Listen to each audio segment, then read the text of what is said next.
Welcome to UA Overtime. I'm your host, Jermaine Dennis, and this will be our final episode of this season.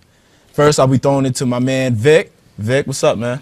Not much. I'm really happy the Lakers handled the business in New Orleans. They're going home. They're going to be ready for Dallas. All right, and then my man, Mike Kovar.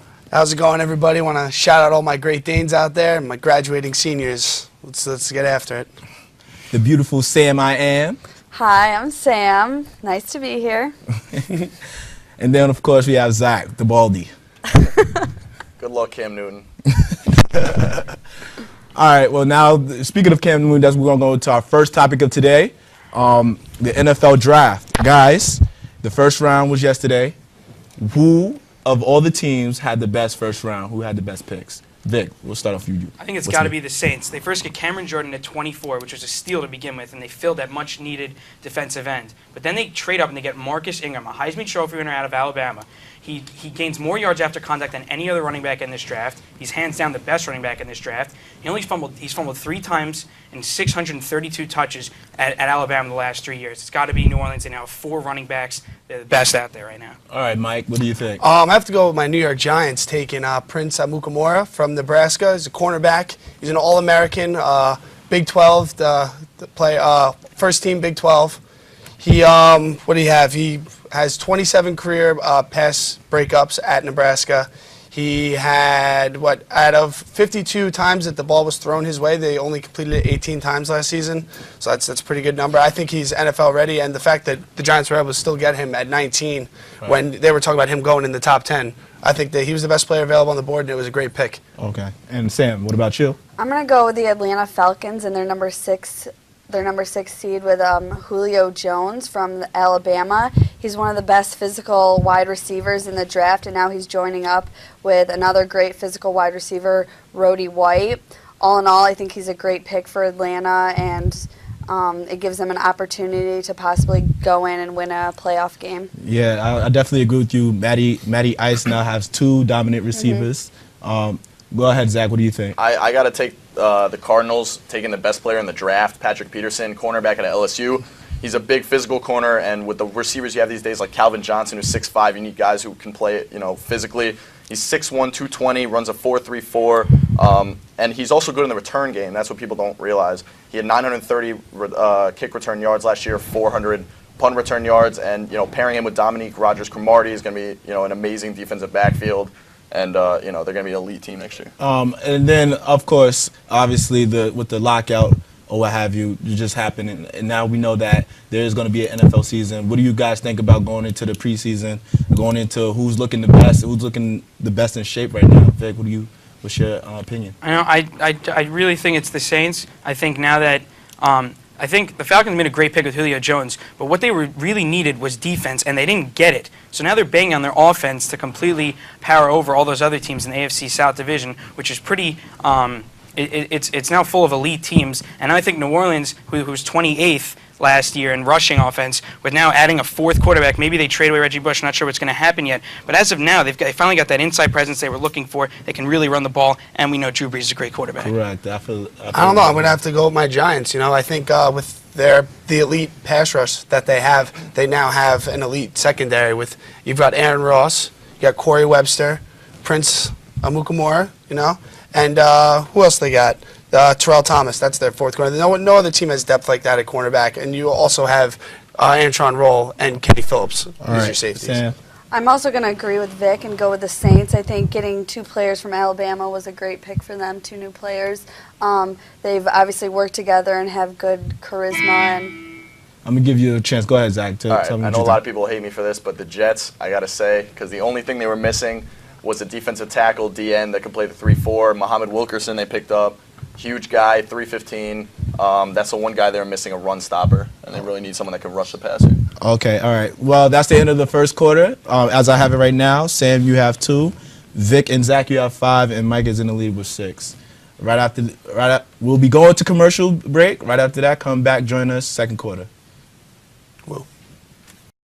Run! It's Jet Set fans! Let's get out of here!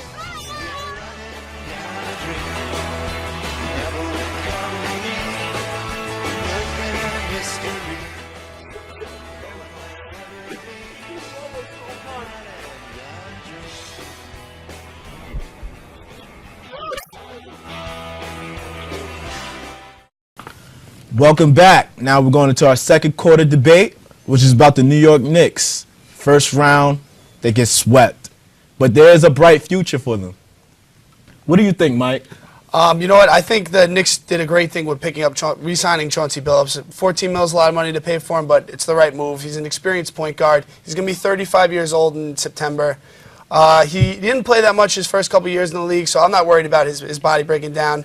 I mean, he got hurt in the playoffs, but things like that happen throughout the course of a season. All right, and Sam, what's your perspective? Well, I don't think the team has enough experience playing together, so I think they need to build it up. And I definitely agree with Mike with keeping Chauncey Billups there, just because he does have the experience that you need, because that really is key when you're playing in that. I mean, and the Knicks, they really just need to get into the playoffs and have some experience doing that before winning. All right, I'm sorry. Zach, go ahead, Zach. All right, well, they're honestly two moves away from being championship contenders. I mean, first they need to hire a defensive-minded coach, like Chicago's Ron Adams, or Mike Brown from the Cavs. He was like blamed for only coaching defense, but that's what they need. The offense is obviously there.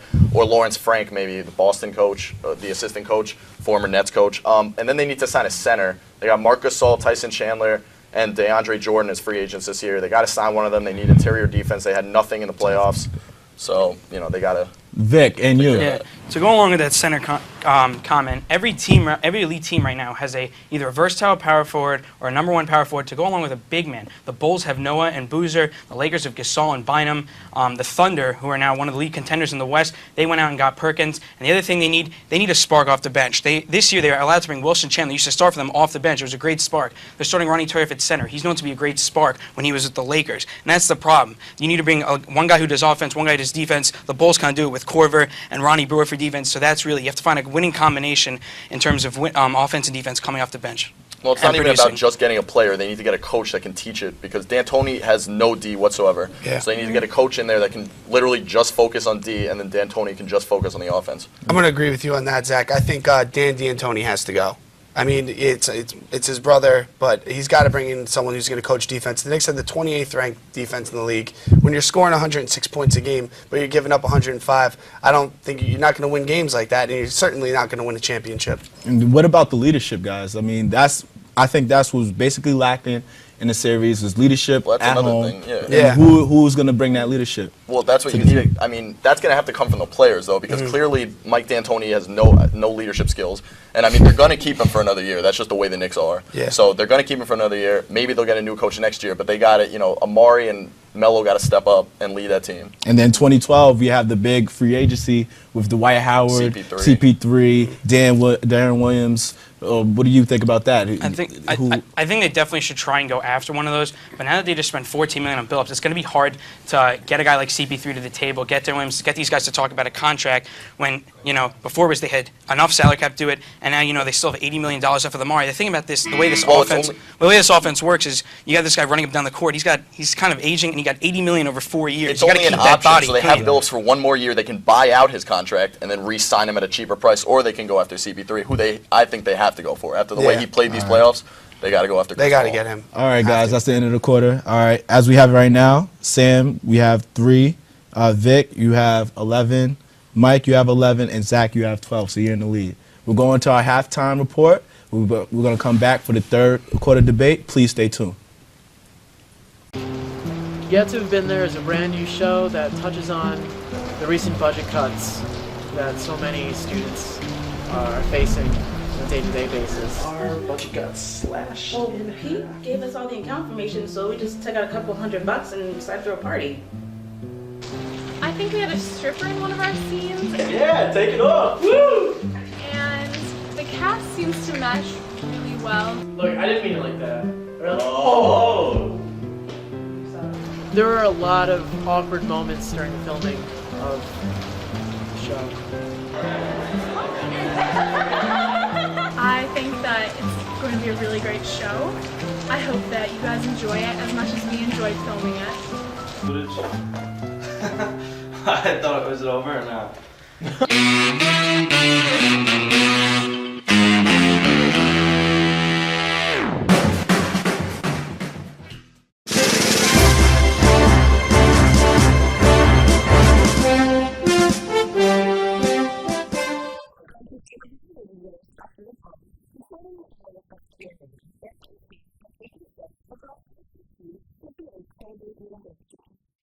Great Danes played Colgate University in a doubleheader. They lost the first game 7-1, but came back and won the second game 8-0.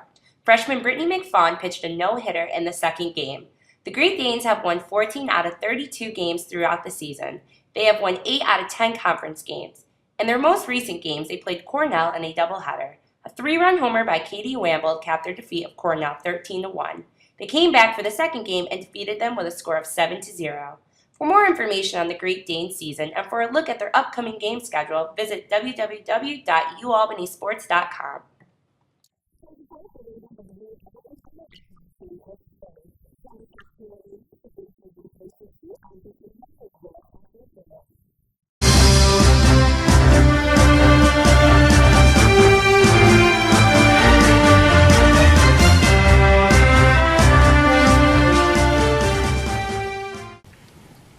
Welcome back. Now we're on to our third quarter debate, which is about the NBA playoffs, the Eastern Conference. Guys, who do you think is going to come out the East? Sam.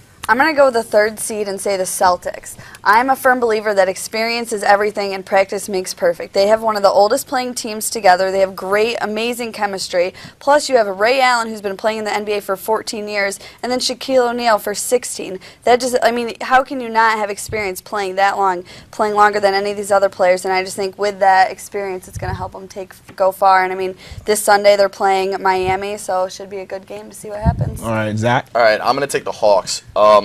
I think, the defense they played against the Magic held them to 40.2 percentage for the series. The only player that was over 13.2 points a game for the Magic was Dwight Howard. And now they're playing the Bulls. And back in 1997, the Eastern Conference semifinals, they lost to the Bulls 4-1. So they got some, anger. They got hunger. They're going to come back. And, the Bulls are a little bit overrated right now because going into the deciding game of the series, the 3 wins came by a combined total of 15 points. So while they beat the Pacers, the stats are a little bit. It was closer than it looked. All right, Vic. All right, I'm going to talk about the Bulls for a second. Forget about margin of victory. They only let up 90 points a game in all 5 games played against the Pacers. Defense right there. As a team that's shooting 81% from the line. Boozer and Noah alone are producing 20 rebounds a game. That's unheard of. And beyond that, their bench is scoring 25 points a game. And if they do meet the Celtics, who only have 15 points a game, their bench is going to outweigh them. And the Bulls have a plethora of defenders who can come off the bench and guard Pierce and Allen, switch off. They're not going to get tired. They have the youth. They have the talent. I think they got it. No. All right. I'm going to have to agree with you, Vic. I think the Bulls they're the number 1 seed for a reason.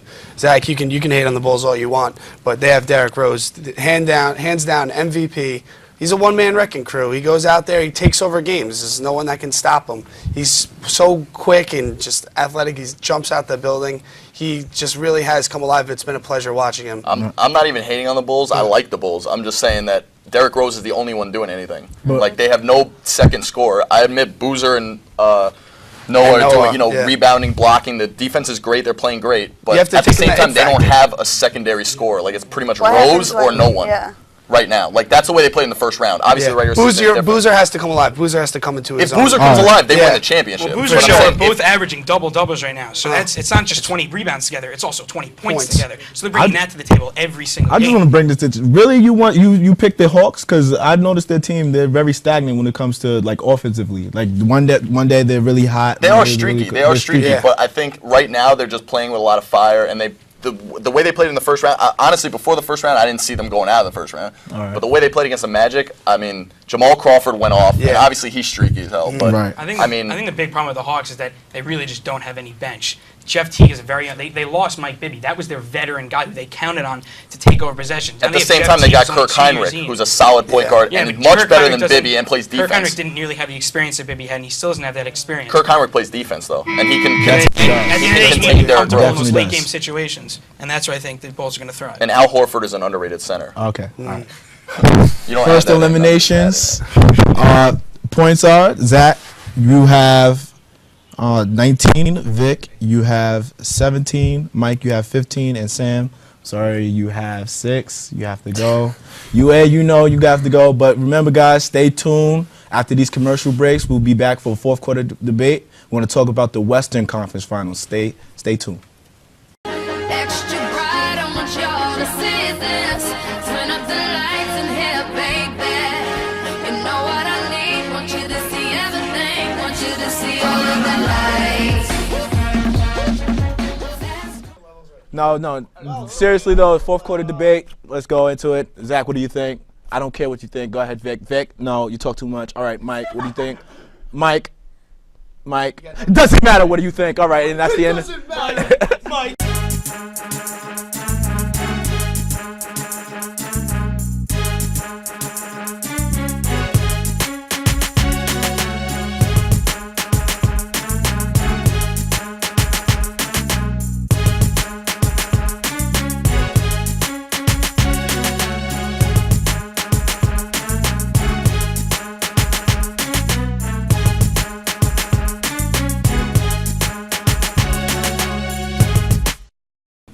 Welcome back. We're now going to get into our fourth quarter debate. It's about the NBA Western Conference.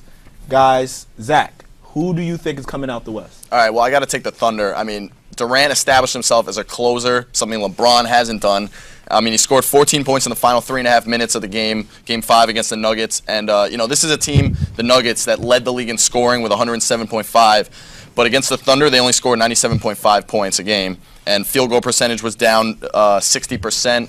And, this is just a team that's playing defensively well. Ibaka has 4.8 blocks per game in that series, 9 blocks in one game, game 5. Okay. This is a team that looks good. They're potent. All right, Vic. Vic, what do you think? Oh, all right. I'm going to go with the Lakers. The defending champs. And they found the winning ways. We've seen them. They got a little slow with the Hornets. In games 5 and 6, they started getting Bynum and Gasol at least 10 field goal attempts per game, and that's what's big. The Lakers are 18-2 when Bynum and Gasol combine for 34 points or more. So that's why you've got to look at the Lakers and say they're figuring out the ways to win. Kobe's not taking as many shots, which results in ball movement. You've got Odom, you've got Artest, Barnes, 3 guys who can contain Nowitzki and Terry, who they're playing coming up next. All right, they're great points. Mike, what do you think? I'm going to have to go and take the Thunder. I like the Lakers and the Thunder. That's my Western Conference final. I think it's all going to come down to who can control the paint. And you've got Serge Ibaka, who's coming alive, 9 blocks in a game, almost tied the playoff record, the NBA playoff record. Then Kendrick Perkins up against Gasol and Bynum. Now, Bynum, he's a man-child. He's huge. The last game, he had 18 points, 12 boards, and he was just dominant in the paint. But I like the Thunder because Kevin Durant is just a pure-blooded scorer. He's got the best touch. He can score from anywhere on the floor, and his defense has been great, blocking J.R. Smith's last shot at the game. I mean, Durant's unhuman. The guy just scores on will. He clearly took over the game. I mean, you see guys on other teams. I'm not saying Kobe doesn't take over the game, but Durant comes in and just straight up owns. No one can stop him. I think where the Lakers can stop them is the fact that they've, like the Bulls can do with the Celtics, the Lakers can. They got an option with Artest and Barnes to contain Durant if they meet there. That's the problem. The Thunder doesn't have as good defense and doesn't nearly have. At the same time, Westbrook can take over when I don't think Durant can get contained, but if they somehow contain him to 30 points a game, Westbrook last year with 30 points a game. Ron Artest but Westbrook's a different player this year, and he will dominate Derek Fisher. Once you switch Kobe over to Westbrook, Artest on Durant, they're running out of options. Westbrook is too athletic for Derek Fisher. All right, no more points. Now, let's see. We have Vic. You have 25. Mike, you have 22. And Zach, you have 27. So, Mike, I'm sorry, buddy, but you have to go, man. You have to go. We're going to our overtime debate. Please stay tuned. This should be a good one.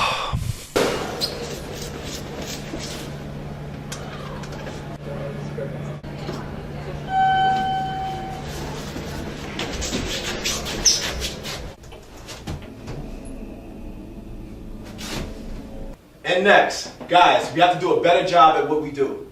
Editors, you have to do a better job at editing. Camera operators, we need to do a better job of operating the cameras.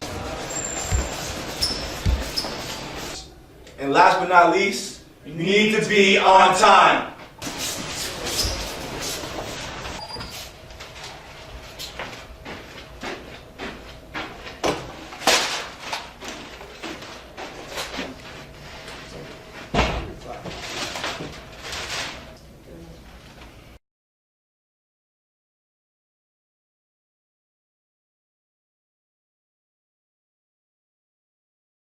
All right, welcome back. Now we're going to go into our overtime debate. First, the overtime question for buying or selling. Peyton Hillis. He's on the cover of the NFL Madden of the next year.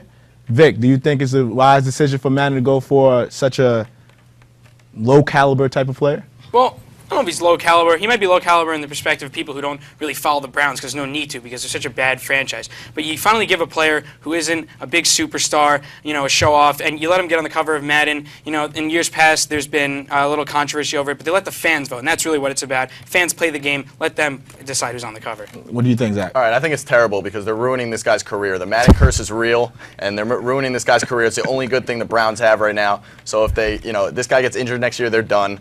So I think it's a horrible thing. And I believe in the Madden curse, Zach. That's one for you. Next one, Mike D'Antoni. Do you think he should stay for the next year as Knicks head coach? Are you buying and selling Mike D'Antoni? I think he's got to go. I mean, first of all, he has no defensive presence. He can't draw up plays for anything. When they call timeouts, they're just lost. He's just telling his players to shoot, as you told me. And, I just think there's no leadership either. Vic. I think they definitely have to get a coach. It's got to be somebody that's defensive. It's got to be a guy who can get these Knicks fired up, get them excited about something. It seems when they're on offense, every player, they just know every time they're going to come down and launch up a three, or Amari's just going to drive or dish to Melo. There's got to be some kind of structure. You can't have these guys just running up and down the floor. So it's not just coach. You got to find a coach who's going to contain these guys, make sure they're healthy, make sure they can actually run and have a system. I'm going to give that one to Zach also. I have no reason. I'm just going to do it. And then the last but not least one, we're going to go into the Mets. Mets, they've been really playing well, but you know how it is at the end of the season, they crumble. Are they going to be able to stay successful? Vic. I think you can. I mean, 6 games in a row, 6 games in a row. I don't care who you're playing. The only problem I have is right before that, 3 games before, they lost 7 in a row. And now this year, the Marlins are the top 2 team. It's not just the Braves and the Phillies anymore. So they've got to look out for the Marlins as well. The Mets always crumble. I don't think it's crumbling anymore. I think it's the fact that NL East teams are stepping it up. They're ready to play. The Marlins are looking like the division winners. Zach. Well, can the real Mets please stand up? They went 3-1 to start the season, so people were like, oh, maybe they're not that bad. Then they went 5-13, and people were like, okay, they're the worst team ever. And now they're 11-13, so they're a middle of the pack team. They're 5th in scoring, but they're 13th in ERA. So they're going to be a 500 team for the entire season. All right, and I'm going to give that one to Zach too. Zach, you won by unanimous decision. Zach, you got the 30 seconds of fame. Go ahead, buddy. All right, so this draft is pretty interesting this year, but I got a question. Christian Ponder going number 12 to the Vikings. I mean, this guy was an early second-round pick at best, and he went number 12. And then you got Daquan Bowers still on the board, all these quarterbacks. But I love the fact that Blaine Gabbert was taken 10th, and, there are teams ahead of him that could have taken him. But, I'm glad that people aren't, taking the best guy, the best quarterback, and they're just, drafting for, the best guy on the board. All right. Now, that's the final edition of UA Overtime for this season. Before we sign off, I want to show y'all my crew. Without them, this wouldn't be possible. Crew, come on out. Yeah. Without them, this would not be possible, guys. Seriously. Credit to these guys. They work hard. This whole semester. Worked so hard this semester. You're not allowed to be here. And finally, one time, Vic didn't win. It's okay, Vic. It's all right, Vic. All right, well, now we're going to sign off. Please, again and once again, watch us on atvalbany.com. All right, thank you. Good night. See you guys. Night. Bye.